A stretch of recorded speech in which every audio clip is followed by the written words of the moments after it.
어떤 의미인지, 그리고 성경을 먹는 거룩한 공동체에서 우리가 계속 기독교 공동체는 성경을 먹어오는 그런 역사를 가진 공동체였다라는 얘기와 함께 그 성경의 세 가지 성격에 대해서 이야기해 줍니다.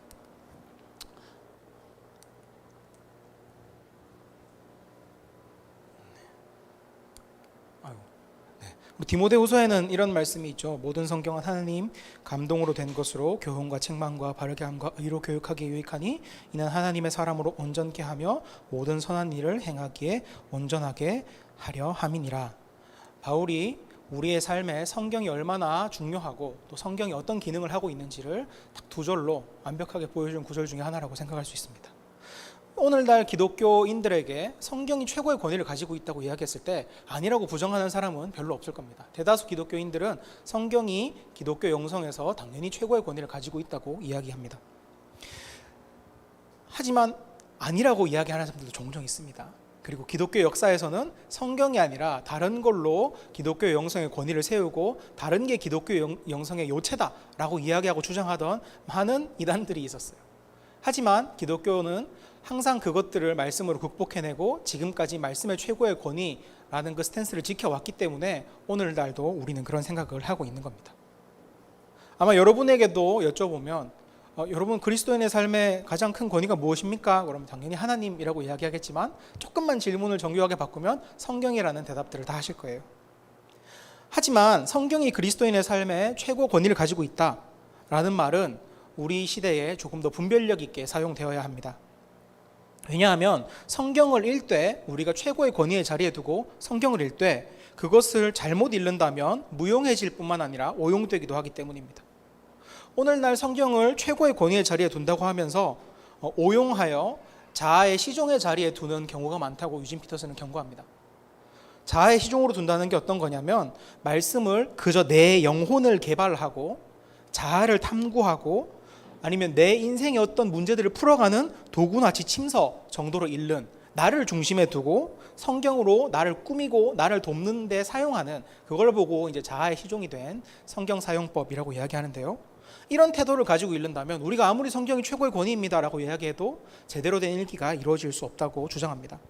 성경을 자기 기호에 맞게 읽고 자기 기호대로 해석하고 자기 원하는 대로 적용하는 것을 보고 성경을 최고의 권위에 두었다라고 이야기해서는 안 됩니다. 기독교에서 이야기하는 성경의 권위란 나와 성경의 관계에서 내가 성경을 읽는 게 아니라 성경이 나를 읽는 것을 이야기합니다. 성경이 중심이 돼서 내가 해석되고 성경이 중심이 돼서 내가 변화되고 이런 작용을 유진 피터슨은 말씀을 먹는다라고 표현합니다. 우리가 음식을 먹으면 그것이 우리의 뼈와 살이 되듯이 말씀을 먹으면 그 말씀의 영향을 받아서 우리의 존재가 변화된다는 것입니다. 이 말씀, 이 성경엔 두 가지 성격이 있습니다.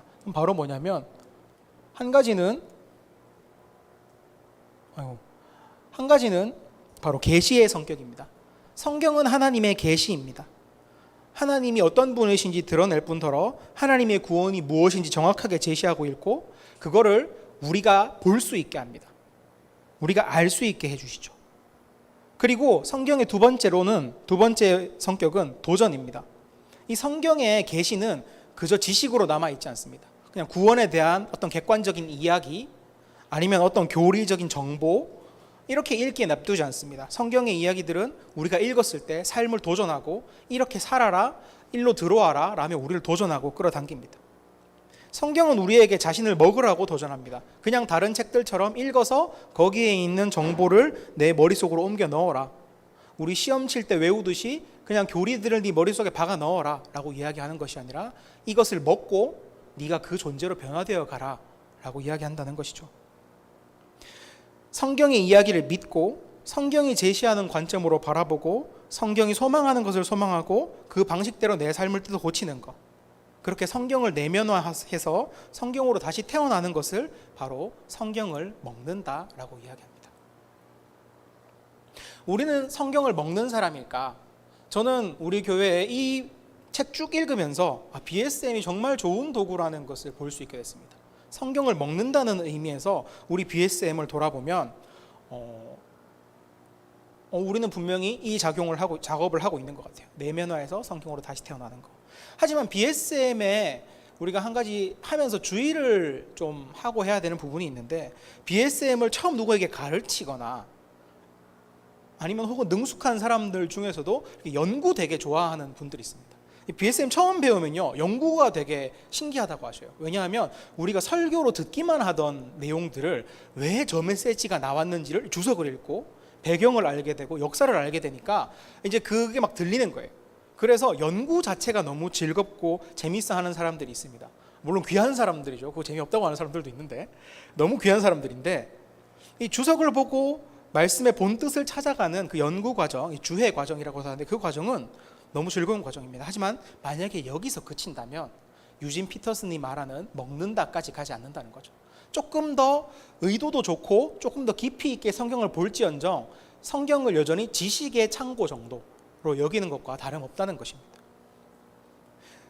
성경을 먹지 않고 그냥 하나님의 계시를 하나님의 계시가 이런 뜻이구나 라고 생각하고 그친다면, 그것은 우리가 BSM 하는 즐거움은 있겠지만 BSM 하는 진정한 유익, 그리고 BSM 하는 목적 뿐만 아니라 하나님이 우리에게 말씀을 주신 그 목적을 달성하지 못하는 거죠. 그래서 BSM에서 해석과 적용이 바로 이 먹는 단계입니다. 물론 종종 적용이 조금 애매한 부분들이 있지만 우리의 삶으로 이 메시지를 가지고 와서 넣으려고, 내 삶에 이걸 넣으려고 우리 직장, 나의 환경, 내가 살고 있는 시대 이런 데로 해석해내고, 그리고 내 삶으로 구체적으로 만드는 적용을 내는 이 과정이 바로 음식을 입에 떠서 말씀을 넣는 중인 겁니다. 그 현장에서 살아내는 게 사실 소화하고 영양분 가는 거지만, 일단 앉아서 말씀을 연구하는 BSM 자리에서 해석과 적용에 진짜 에너지를 쏟고 많은 시간을 쏟지 않는다면 우리는 앞에 음식 차려놓고 맛은 안 보고 그냥 저렇게 만드는 거구나 하고 그칠 수 있다는 것이죠. BSM을 통해서 저도 BSM을 새신자분들에게 이렇게 알려드릴 때 이런 부분을 많이 강조합니다. 너무 재밌다고. 연구하고 주석 보면 이거 읽어지는 부분, 설교 때 이거 나올 것 같지 않냐고 한번 들어보라고 그러면 되게 좋아합니다. 하지만 어느 순간 그거 찾다 보면 그 재미만 이렇게 파는 분들이 있어요. 근데 그런 분들에게 해석과 적용, 이 말씀이 결국 가리키는 것은 올바른 음식으로 와서 잘 먹어야 된다는 것, 그거를 이야기해줘서 먹이는 과정, 그게 어쩌면 우리 리더들에게는 주어진 역할이 아닌가 싶습니다. 유진 피터슨은 이렇게 성경의 중요성에 대해서 이야기하면서 성격의 세 가지 성격, 이렇게 세 가지의 관점으로 성경을 봐야 된다면서 당부를 해줍니다. 하나는 성경을 텍스트로 봐야 된다는 거고, 근데 이게 유진 피터슨 목사님이 좀 되게 문학적이에요. 되게 문학적이라서 요거 소제목만 가지고는 좀 직관적이지 않습니다. 되게 은유적으로 많이 표현해 두셨는데, 텍스트 형식 대본이라고 합니다. 하나씩 보면 먼저 성경은 텍스트로서의 역할을 한다고 합니다.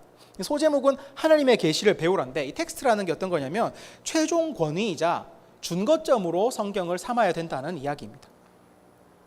성경은 우리의 삶의 최종적인 권위이자 준거점이 되어줍니다. 왜냐하면 바로 성경이 하나님과 우리가 만나는 창문이 되어주기 때문입니다. 성경은 앞서 얘기했듯이 정보를 담아둔 정보 박스가 아닙니다. 오히려 성경은 하나님께서 우리와 인격적으로 교제하기 위해서 열어젖히신 창문이라고 생각할 수 있습니다. 하나님은 성경을 통해서 당신이 어떤 분인지 보여주셨습니다. 근데 거기서 끝나지 않죠. 하나님 말씀의 이야기들을 보면 내가 이런 존재다, 나는 나다, 이렇게 이야기하고 끝나지 않잖아요. 항상 어떤 반응을 요구하십니다. 순종하고 따르고 함께하고 변화되고 이런 반응을 요구하셔요. 성경을 통해 당신이 어떤 분인지 이야기하실 뿐만 아니라 내가 이렇게 너희한테 왔는데 이제 말을 거는 거예요. 나랑 이런 관계를 맺었으면 좋겠어. 너희와 어떤 일을 하고 싶어. 이렇게 인격적으로 우리에게 다가오시고 우리가 동참하기를 권하신다는 것이죠. 그래서 우리는 그것을 읽고 머릿속에 지식을 쌓는 게 아니라 하나님의 인격적인 요청에 반응하게 됩니다. 그렇기 때문에 저 고대의 그 한참 수천 년 전에 써여졌던 성경임에도 불구하고 말씀이 오늘날 우리에게 말씀하신다 라고 이야기할 수 있는 것이죠. 오늘날에도 하나님은 실시간으로 그 성경을 통해서 우리에게 다가오십니다. 그래서 이 창문, 그래서 말씀을 통해서 우리를 변화시키고 인도받는 것은 곧 하나님의 인격적인 인도를 받는 것과 동일하다는 겁니다. 많은 사람들이 이야기합니다. 기도를 통해서 아니면 어떤 체험을 통해서 내가 뭐 하나님을 만나고 변화되고 이런 이야기들을 하지만, 하나님이 공식적으로 우리에게 주신 루트, 나 만나는 가장 그 넓고 누구에게나 열려있는, 그리고 가장 정확한 문은 성경이다 라고 하나님이 제시해 주셨다는 것이죠. 그래서 다른 방법들을 무시하고 그 방법들이 틀렸다고 이야기하는 것이 아니라, 우리가 그 방법들을 사용하는 데 앞서 항상 말씀을 통해서 하나님을 만나려고 하고, 말씀을 통해 하나님을 만나는 것으로 내 삶에 최종 권위를 두어야 된다, 내 삶의 어떤 기준을 잡아야 된다라는 것입니다. C.S. 루이스는 사용과 수용이라는 표현을 했습니다. 이 하나님의 말씀을 하나님과 만나는 창문이다, 인격적으로 우리를 인도하시는 장이다 라는 관점 말고 다른 관점으로도 충분히 성경은 볼 수 있습니다. 하지만 다른 관점으로 보게 된다면요, 성경을 읽긴 읽지만 하나님과 무관한 그냥 읽기가 될 수 있습니다. 제가 신대원 때 그 종교학 전문가는 아니죠. 그분들은 대학원생이었으니까 종교학 전공자 분들이랑 그 구약 율법 때문에 뭐 교류할 일이 있었어요. 교류할 일이 있어가지고 만났었는데, 그때 저희는 성경을 각자 그룹 이렇게 나눠져가지고 연구해가지고 발표하는 시간이 있었거든요. 한 8팀 정도 있었는데, 그때 신학생들이랑 그 섞여서 안 하고 이렇게 나눠서 했어요. 그 이유가 이제 교수님이, 이유까지 하면 너무 길어져요. 어쨌든 신학적, 저희는 그 성경을 보고 어쨌든 율법으로 읽었지만 그 안에서 신학적 관점을 가지고 하나님의 목적이 무엇일까, 의도가 무엇일까, 뜻이 뭘까, 이런 것들을 찾아서 이제 발표를 했어요. 근데 종교학 전공자분들은요, 고대 율법에 비해서 진보적인 부분과 보수적인 부분이 무엇인가, 그리고 그 척박한 지역 민족들의 율법의 특성이 막 율법에 보인다, 이런 것들을 조사해서 이야기하시는 거예요. 우리 당연히 보면서 역시 또 달라 이러고 말았는데, 우리의 관점으로 볼 때 신학생들은 성경에 담겨있던 어떤 정보를 넘어서 이 정보가 이 말씀이 우리에게 어떻게 하나님의 말씀으로 다가오는가, 이 말씀을 읽으면 우리는 어떻게 반응하는가 라는 식의 발표를 하게 됐다면, 종교학 전공자분들은 하나님을 제하고 이제 종교학으로, 하나님이 이제 존재하지 않아요. 신이라는 존재는 항상 종교학에서 다루는데 그냥 연구 대상으로의 신이고 교류를 주는 신이지 우리처럼 인격적으로 살아계시고 교제하고 이렇게 생각하진 않거든요. 그러니까 그분들한테는 그냥 고대 자료를 정리하는 시간이 된 거예요. C.S. 루이스는 전자를 수용으로, 후자를 사용으로 표현합니다. 그래서 전자는 수용, 하나님의 말씀을 내가 듣고 변화해 보아야겠다라는 수용의 자세라면, 후자는 사용, 그냥 나의 목적과 나의 어떤 관점을 가지고 이것을 내가 어떤 정보라든지 아니면 그 지식으로라든지 여러 가지 방법으로 사용하는 거라는 거죠. 이렇게 된다면 수용은 하나님을 만날 수 있는 성경의 목적이죠. 하나님 만나는 창문이니까 수용의 태도로 읽는다면 하나님을 만나는 목적을 달성할 수 있지만, 사용, 다른 어떤 방법으로 다른 어떤 관점으로 성경을 읽는다면 그저 읽는 것일 뿐 목적에 부합하지는 못하다는 것을 우리는 알게 됩니다. 종교학자들처럼 지적인 도전으로 읽거나, 누군가는 도덕적 지침서로 읽거나, 영적인 고향감을 느끼거나, 아니면 힐링을 위해 성경을 읽는 분들도 있어요. 물론 안 믿는 분들이 그렇게라도 성경을 보기 시작한다면 우리는 권하고, 성경에 이런 지혜가 있다고 이야기해야겠죠. 하지만 언젠가는 그분들에게도 이야기해야 되고, 그리고 믿는 우리가 성경을 읽을 때는 이런 하나님과 무관한 성경 읽기, 사용의 읽기가 아니라 수용의 읽기를 해야 합니다. 그 다음 형식으로서의 성경 파트에서는 이게 어떤 내용이냐면, 그리스도인이 그리스도인답게 잘 살려면, 그러니까 하나님 계시에 잘 맞게 생육하고 번성하고 먹고 마시고 즐기고 하나님 나라를 세우고 이런 삶을 잘 살려면 형식이 있어야 되는데, 적절한 삶의 형식이 주어져야 되잖아요.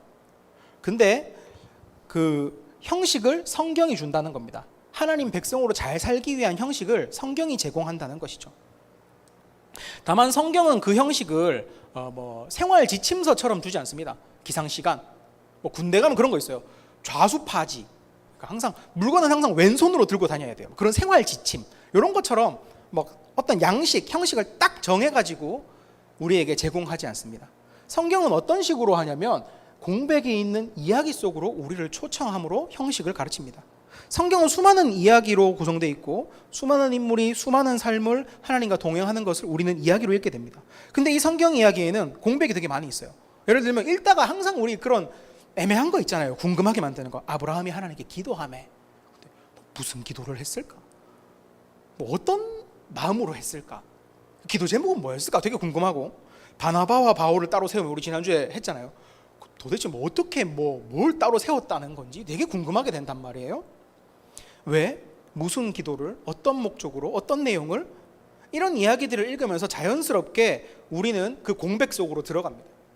공백 속으로 들어가면서 성경은 이야기하는 거예요. 왜 그랬는지 네가 한번 생각해봐. 왜 그랬는지 네가 한번 질문을 던져봐. 말씀 속에서 성령님의 인도를 한번 받아봐. 그렇게 우리는 이야기 속으로 들어가서 그들이 왜 그렇게 살았는지를 찾아내기도 하고, 성령님의 인도를 통해서 깨닫기도 하고, 우리가 어떻게 살아야 할 것인지까지 깨닫게 됩니다. 그래서 성경에서 말하는 그리스도인의 삶의 형식이라는 게 어떤 율법처럼 딱 정해져서 어떤 행동을 한다가 아니라 그곳에서 어떤 하나님의 삶을 사는 어떤 형식을 만들어내는 거, 그때마다 그렇게 될 수 있는 것이죠. 이 과정이, 성경의 공백 속에 들어가서 이야기를 읽어내려고 하는 이 과정이 우리에게 그리스도인다운 삶의 형식을 선물한다는 겁니다. 빼곡한 교리, 지켜야 할 율법, 해야 할 말과 하면 안 될 말, 이런 것들을 도덕적, 정신적, 종교적으로 다 조립해 놓고 이걸 외워가지고 그대로 살아라 하는 것이 아니라 이야기 속으로 초대해서 직접 살아보는 양식으로 형식을 가르칩니다. 근데 유진 피터슨은 여기서 한 가지 경고를 합니다. 이게 잘 되려면 무엇보다 이야기를 제대로 주해해야 한다는 겁니다. 우리가 이야기의 공백 속으로 들어갔는데 내가 이 이야기를 제대로 해석하지 않고 들어가면 지 마음대로 합니다. 우리 이번 사도행전 본문에서도 나오잖아요. 이 자기의 익숙한 세계관과 이야기로 그냥 그것을 해석해버리는 것은 어쩌면 인간이 가지기 쉬운 한계 중에 하나일지도 모릅니다. 그래서 유진 피터슨은 주석을 강조합니다. 주석은 보물창고다. 이야기가 어떤 이야기인지 제대로 알 수 있게 해줄 뿐만 아니라 우리 믿음의 선배들이 자기가 직접 그 공백 속으로 들어가서 받아왔던, 어쩌면 이 표대까지는 아닐지라도 우리 앞에 이렇게 좀 발자국 정도, 그리고 내가 길을 물어볼 수 있는 선배의 역할들을 해줄 수 있는 게 주석이라는 거죠. 이 부분에서 우리가 잘 생각해 봐야 됩니다. 주석, 특히 이번에 사도행전 주석 살 때 충격적인 친구들이 되게 많더라고요. 왜냐하면 사도행전은 기니까 주석이 두껍거든요. 모두를 위한 주석도 2권이에요. 그죠? 그리고 BST 보셨어요? BST 이만합니다. 그리고 당연히 그 더 두꺼운 주석들도 있는데 이거를 살려 그러거나 읽으려 그러면 좀 어려운 부분도 있거든요. 모두를 위한 주석은 몰라도 BST 정도만 돼도 원어풀이 있고 뭐 있고 좀 딱딱해요. 그래서 때로는 많은 분들이 그냥 IVP 배경 주석이랑 성경 주석 정도 읽고 이제 기본 지식들이 좀 많으시니까 그냥 내가 적당히 이야기를 분석하고 그걸 가지고 그냥 읽어 나갑니다. 근데 그랬을 때 우리가 잘못하면 성경에 담으려고 하셨던, 하나님이 보여주고자 하셨던 정확한 이야기가 아니라 그냥 내 식대로 이해한 비스무리한 이야기가 되어버릴 수 있다는 거죠. 그래서 우리가 몇만 원 아끼겠다고 주석을 만약에 안 사거나, 아니면 두껍다고 또 우리 뭐 카페 이런 데 가서 하려고 주석을 챙기기엔 너무 두껍잖아요. 안 챙겨가지고 그냥 했다. 최소한 사진이라도 찍어 가야 됩니다. 그러면 우리는 돈 몇만 원 아끼겠다고 너무 큰 말씀을 잃어버리는 거예요. 그래서 저는 주석 지금도 늦지 않았잖아요. 이제 특히 진짜 좋더라고요. 이번에 모두를 위한 성경 주석이 이제 드디어 2권째로 갔어요. 그러니까 이런 기회에 혹시나 1권만 사신 분들이 있거나 1권 때는 안 산 분들이 있다면 우리 권해야 됩니다. 주석 꼭 사야 된다고. 또 우리 IBF 하시던 그 기억이 있거나 그런 지체들은 또 주석 맨 마지막에 보라 그래가지고 주석을 아예 안 보는 경우가 있어요. 그런 데서 이제 유진 피터슨 씨가 만약에 우리 한국말 잘 알았더라면 IBF 할 때 우리한테 와가지고 정신 차려라, 니네 수준에는 꼭 주석을 봐야 된다, 이렇게 얘기했을 수도 있겠다는 생각을 합니다. 그래서 꼭 주석을 사기를 권하시고 많이 읽어보시고 그것으로 우리의 이야기를 제대로 파악해서 제대로 된 이야기 속으로 들어가는 노력을 해야 될 것 같습니다. 마지막은 대본으로서의 성경입니다. 우리 대본에 순종해야 명작이 나온다는 이야기 혹시 들어보신 적 있나요? 저도 들어본 적 없는데 그냥 있을 것 같아가지고 한번 써봤습니다. 물론 영화나 드라마의 수많은 명장면에는 어마어마한 애드리브로 탄생한 그런 장면들이 있습니다. 하지만 대부분의 명작들 같은 경우엔 잘 짜여진 대본과 그것을 소화한 배우들을 통해서 명작이 됩니다. 그래서 대본에 순종해야 명작이 나온다는 이야기에서 이 대본으로서의 성경은 뭐냐면 성경에 순종해야 된다는 이야기입니다. 성경에 순종해야 된다. 저는 이 부분이 가장 좀 찔리기도 하고 제일 충격을 많이 받은 부분이기도 했습니다. 왜냐하면 우리 시대에는 성경의 권위를 외치긴 하지만 성경에 순종하고 때로는 굴복하고 그냥 살기보다 성경을 사용하고 적용하고 관리하면서, 유진 피터슨이 쓴 표현이에요. 언제 어디서 어떻게 사용할지를 내가 결정하는 시대에 살고 있다라고 이야기합니다. 진짜 뼈아픈 구절이었어요. 성경을 철저히 순종해서 살아내기보다 내 결정에 따라서 순종 스위치를 켜고 끄는 중심이 나한테 있는 거죠. 이것은 우리의 삶을 말씀이 우리 삶을 주장하는 걸 크게 방해합니다. 근데 순종이 없으면 왜 성경이 우리 삶에 제대로 들어올 수 없느냐? 바로 성경 읽기는 살기 위한 읽기이고 살아야 읽어지는 것이기 때문입니다. 성경은 말과 글로 우리에게 전해지지만 성경을 배우는 것은 몸을 통해 배웁니다. 랍비들은 말씀을 귀가 아니라 발을 통해 받아들인다고 표현했다고 합니다. 그 이야기가 뭐냐면 말씀을 듣는다가 아니라 말씀을 두 발로 따른다는 것이죠. 유진 피터슨은 성경 읽기를 달리기 책에 비유해요. 달리기 책, 우리는 달리기가 무엇인가를 알기 위해서 달리기라는 단어의 유래, 몇 킬로부터가 달리는 것인가, 이런 학술적 정보를 얻기 위해서 달리기 책을 읽지 않습니다. 잘 달리기 위해서 읽습니다. 내 지금 뛰고 있는데 내 뒤꿈치 얼마나 들고 있는 게 제대로 된 건지, 이게 관절에 무리가 가는 건 아닌지, 좋은 효과가 있는지. 그래서 달리기 책을 읽지만 달리면서 읽어야 이 책이 무슨 말인지 이해가 되고, 그리고 자신의 달리기를 확인하고 확증하는 과정을 달리고 읽으면서 알게 됩니다. 제가 헬스장 열심히 요즘 다니고 있는데, 둘째가 태어나서 많이 못 가고 있는데, 집에서 아무리 유튜브 영상으로 운동하는 자세를 봐도 좋죠, 유익하죠. 하지만 그 영상이 가장 유익한 건 언제냐면 운동과 운동 사이에 1분 텀 두고 하거든요. 1분 텀 사이에 쇼츠 영상으로 자세 한번 볼 때, 그럼 이제 내 견갑골이 지금 제대로 빠져 있구나, 이 사람이랑 나랑 다른데, 이렇게 팍 느껴져요. 확인하고 확증하는 과정을 거치는 거죠. 우리의 성경 읽기도 그렇다는 겁니다. 성경을 왜 읽습니까? 하나님 나라를 살기 위해 읽습니다. 그러니까 성경은 달리기 책처럼 달리기가 무엇인가, 그럼 성경이 하나님 나라란 무엇인가를 담고는 있지만 그걸 위해 읽는 건 아니라는 거예요. 하나님 나라를 잘 살기 위해 읽는다는 거예요.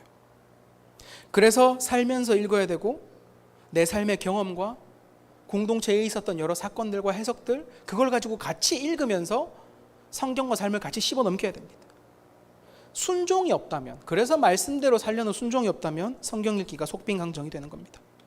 챕터 말미에 유진 피터슨은 예전적 성경 읽기를 이야기합니다. 이제 삶과 성경 읽기가 연결되어야 된다고, 자기 개인적인 삶뿐만 아니라 공동체, 사회, 이것들과 연결하기 위한 읽기가 되어야 된다는 걸 강조하는데, 저희는 BSM 할 때 많이 훈련되어 있는 것 같아요. 리더들이 BSM 하면 항상 소그룹이 빠질 수가 없어요. 숲지기들이 숲이 빠질 수가 없고요, 직장인들이 직장이 빠지지가 않아요. 그만큼 우리 성경 읽기가 많이 훈련이 됐다는 거죠. 성경은 내 개인의 영성만을 위한 것이 아니라 이 세상의 하나님 나라를 위한 것이라는 걸 아니까 우리가 세상과 말씀을 연결시키는 겁니다. 잘 훈련이 되어 있는 거죠.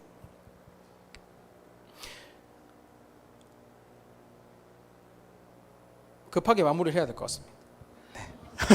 생각보다 시간이 많이 됐네요. 네. 저는 이 유진 피터슨의 이 책을 먹어라를 보면서 진짜 BSM 정말 많이 떠올랐어요. 이번 주 내가 BSM 어떻게 했지? 부족한 부분 어떤 거였지? 때로는 바쁘다고 해석과 적용이 연구만큼 모자라다면 이거 진짜 하나님 앞에 부끄러운 BSM이구나, 이런 생각들을 하면서 많이 돌아봤습니다. BSM이 그러면서 참 유익하고 완성도 높은 도구라는 걸 보게 됐어요. 저는 그래서 이 책을 읽고 나면 또 우리 BSM 하는 소그룹 지체분들한테 이 파트는 꼭 한번 읽어보면 좋겠다. 좀 글이 좀 어렵긴 하던데, 네, 어쨌든 읽어보면 좋겠다는 생각입니다. 의욕이 좀 솟아오를 것 같아요, 읽으면. 그래서 우리 교회가 BSM 제대로 하는 교회, 그냥 연구하거나 지식의 책으로 내 삶을 그냥 도움을 주는 그런 도우미로 성경을 연구하는 것이 아니라 말씀을 먹기 위해서 말씀을 보고, 그래서 말씀이 사람이 되는 그런 교회가 되었으면 좋겠습니다. 제가 기도하고 마무리하도록 하겠습니다. 하나님, 오늘 유진 피터슨 목사님의 책을 통해서 우리가 말씀을 먹는다는 게 어떤 의미인지, 그리고 하나님이 성경을 우리에게 어떤 존재로 주셨는지 보게 되었습니다. 하나님, 이것을 읽으면서 우리에게 BSM이라는 좋은 귀한 도구, 진짜 완성도 높은 도구가 있다는 것을 보게 됩니다. 연구도, 해석도, 적용도, 그리고 공동체가 함께 나누면서 삶으로 적용시키는 이 과정까지 진짜 유진 피터슨 목사님이 와도 대단한 도구다라고 이야기할 만한 걸 우리에게 주셨음을 보게 되었습니다. 하나님, 우리가 이 도구 잘 활용해서 진짜 말씀 먹는 교회, 그래서 말씀의 사람을 기르는 교회, 하나님과 교제하고 인도받으면서 이 땅에 말씀을 통해 하나님 나라 세워가는 그런 교회 될 수 있게 저희를 인도하여 주시옵소서. 참 감사드립니다. 이 모든 말씀 우리 주 예수 그리스도 이름으로 기도드렸습니다.